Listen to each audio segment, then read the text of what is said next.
वो जय भीम वाला है और हम हिंदू हैं, इसलिए बेटा तुम मुझसे शादी नहीं कर सकती।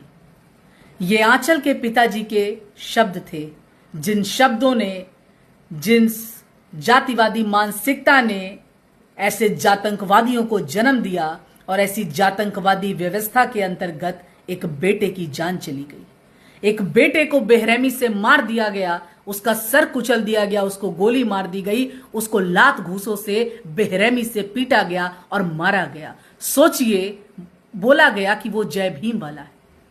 इस देश के अंदर आज हम जय भीम नहीं बोल सकते, क्योंकि अगर हम जय भीम बोलेंगे तो हमें जय भीम की जाति से आंका जाएगा। अब इस देश में जय भीम बोलने वाले भी एक जाति के अंतर्गत आने लगे। ये है इस देश की जातंकवादी सरकार के द्वारा फैलाया गया षड्यंत्र। अब इस देश में सिर्फ जय श्री राम बोला जाएगा, क्योंकि इस देश को हिंदू राष्ट्र बनाया जा रहा है और इस देश में सिर्फ जय श्री राम बोला जाएगा। जय भीम कोई नहीं बोल सकता, जय मीम कोई नहीं बोल सकता, क्योंकि जो जय भीम बोलेगा उसका वही हाल होगा जो महाराष्ट्र के नांदेड़ में उस बेटे का किया गया, उस दलित बहुजन व्यक्ति का किया गया, एक भाई का किया गया। किसी के प्यार के साथ इतनी बेरहमी, इतना हत्यारापन, इतना नरसंहार किया गया। ये है इस देश की जातिवादी मानसिकता। ये है इस देश में जो अपने आप को पढ़े लिखे सभ्य सोसाइटी के लोग बोलते हैं। ये है इस धर्म की सच्चाई।